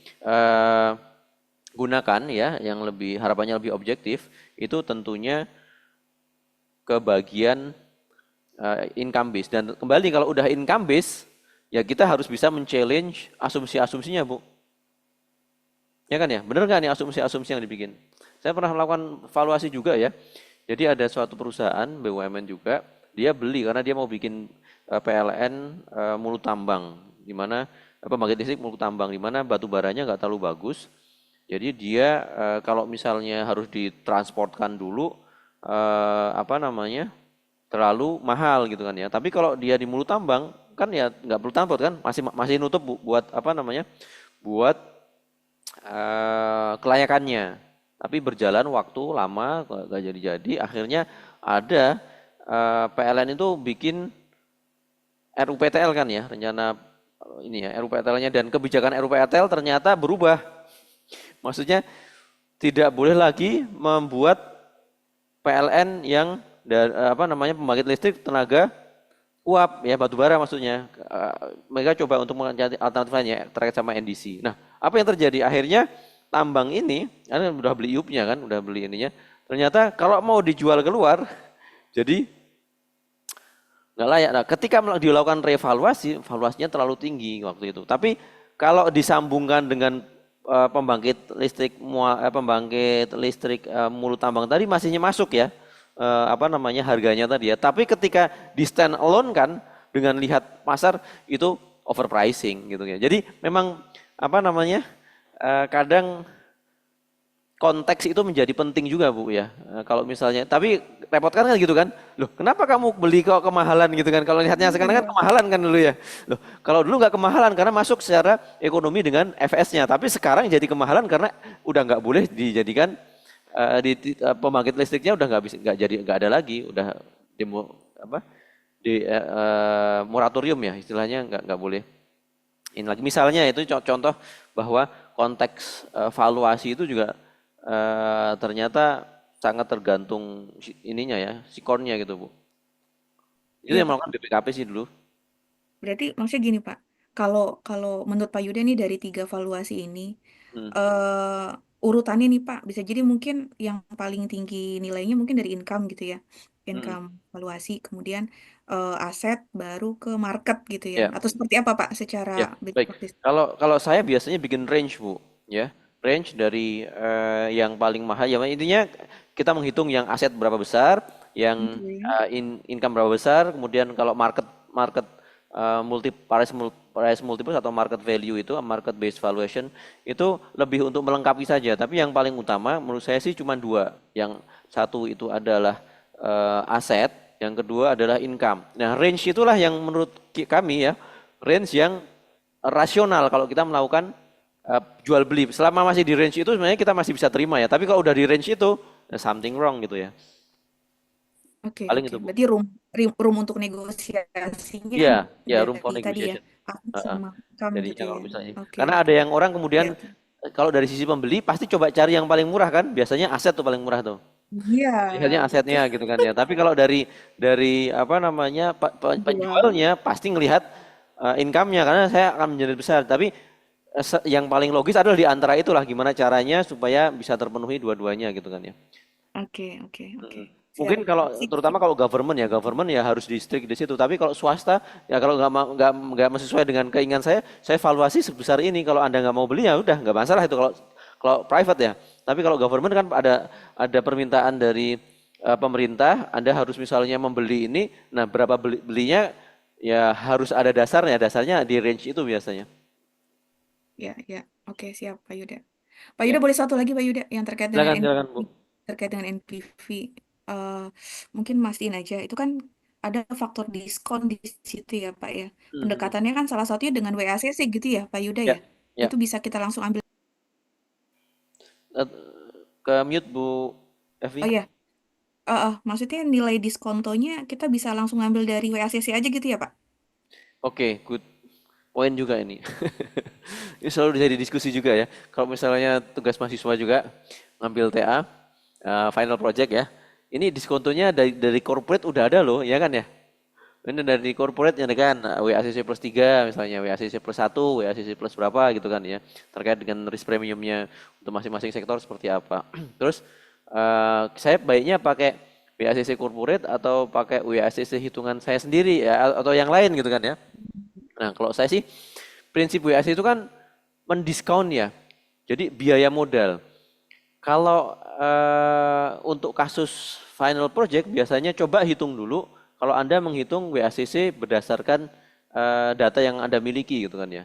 Kalau ternyata hasil hitungan Anda itu lebih besar daripada WACC di corporate, pakai WACC yang Anda hitungan. Tapi kalau ternyata Andanya lebih kecil, pakai WACC yang corporate. Kenapa? Tapi intinya Anda sudah melakukan perhitungan gitu kan.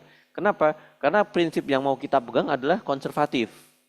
Mana yang paling aman gitu kan ya. Kalau misalnya WACC-nya udah ditinggikan, dia masih layak misalnya ya, berarti seandainya kecil dia pasti tambah layak kan ya. Jadi biasanya seperti itu. Nah, cuman kalau misalnya kebijakan government kan Main ID udah clear ya, biasanya menetapkan ini tergantung skema A, B, C itu kan sudah ada sendiri-sendiri ya. Kalau dari Main ID itu ya, bentuk kerjasamanya itu biasanya WACC plus 1 atau WACC plus 3 gitu kan ya. Tapi masing-masing perusahaan biasanya akan menyesuaikan ya kalau di ini tingkat resikonya apakah memang mau dikompensasi 3% ya. Kalau misalnya perusahaan proyeknya bagus sih nggak apa-apa ya, tapi kalau proyeknya nggak terlalu bagus ya, biasanya mereka minta penyesuaian sih, WACC plus 1 gitu. Jadi WACC itu mengakomodasi resiko untuk cost of debt dan cost of equity. Tapi biasanya perusahaan masih bisa menambahkan premium ya untuk memastikan bahwa resiko-resiko yang di luar cost of debt dan cost of equity itu difasilitasi di situ, Bu. Besarannya itu dikembalikan ke masing-masing perusahaan. Maksudnya untuk project yang ini Pak, yang untuk case tadi ini ya, Oh, case yang tadi ini enggak, ini WACC itu aja. WACC aja BSD cuma. aja ya. Oke, Ya, oke. Iya Pak. WACC Thank aja. you Pak. Enggak ada yang lain-lain sih. Kalau nanti itu hitungannya kan kompleks juga itu kalau menentukan berapa premiumnya. Cukup WACC saja cukup nanti.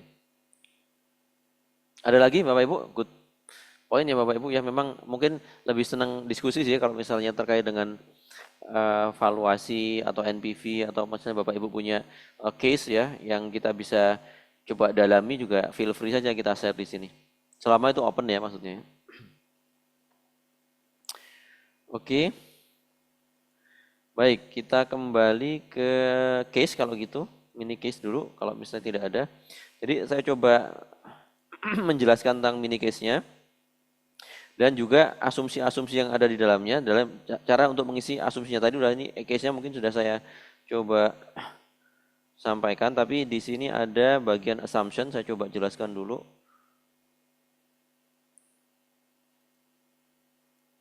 Yang belum diisi mana ya?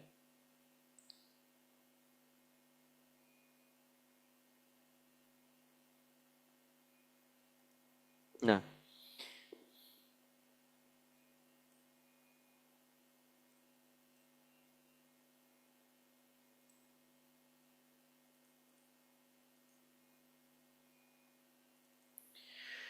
nah, dari case tadi Bapak Ibu nanti coba untuk melakukan pengisian ya, pengisian asumsi-asumsi. Nah, terkait dengan pertama, oh ini kita masih bareng sih kayaknya karena untuk bagian pertama ini akan terkait dengan teori yang akan saya sampaikan nanti ya setelah ini. Jadi kita akan mengisi tentang market size. Jadi kita akan melakukan forecasting di bagian awal ini. Nah, nanti kita akan bahas dulu terkait dengan forecasting ya. Forecasting di sini forecasting yang di bawah Bapak Ibu ya, ada bagian forecasting untuk projected GDP, projected population, kemudian projected price produk E, produk B. Nah, ini gimana caranya? Berarti kan kita mau mengisi di sini ya. Kita coba isi dulu yang memang tidak perlu hitung, misalnya inflasi sudah diketahui dari inflasi juga harus dihitung dulu tuh. Inflasi di sini kita ambil dari sini. Market and economic data.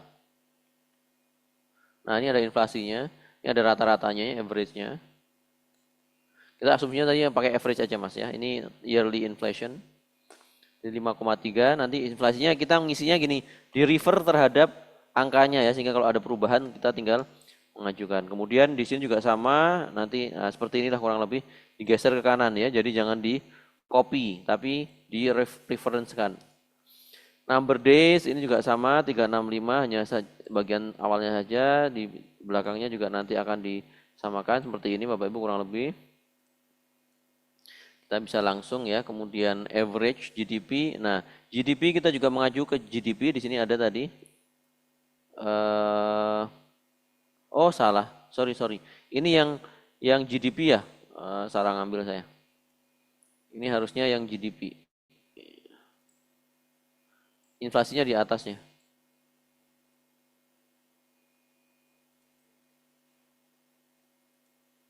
Tapi ini bisa kita copy saja. Nah, kalau di sini ini harus ngambil dari yang inflasi. Inflasinya ada di atasnya 3,34 nih.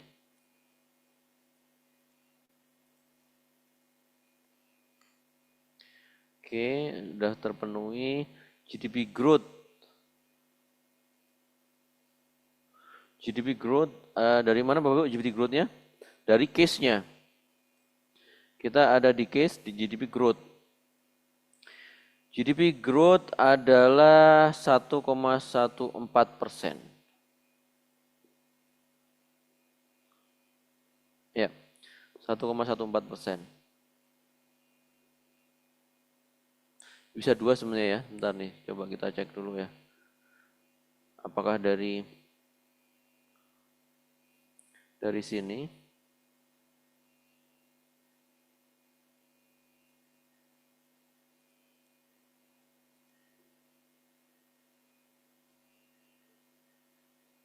Kebalik ya. Oke. Yang GDP growth salah nih Bapak Ibu ya. GDP growth yang atas ini, yang bawah ini saya kok bisa naruh salah lagi kita. Makanya kok gede banget ya. Ini di sini. GDP growth udah bener. Cuma kalau population growth-nya ada di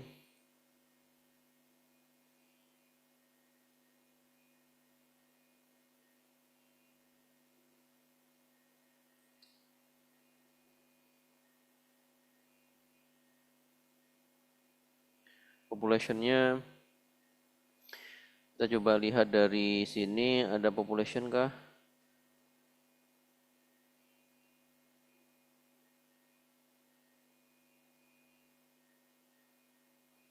Ini ya, population growth-nya given kayaknya ya.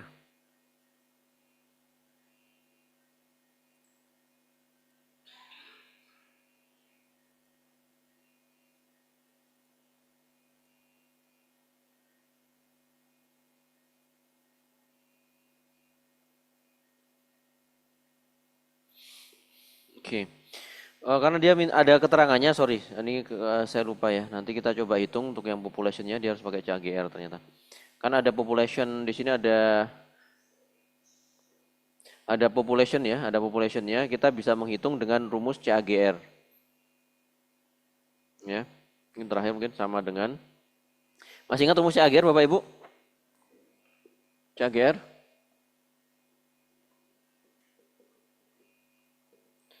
Value akhir dibagi dengan value awal pangkat 1 n-1 dikurang dengan 1. Ya.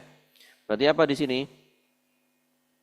Sama dengan market economy data ya. Value terakhir 2019 dibagi dengan value awal 2003 pangkat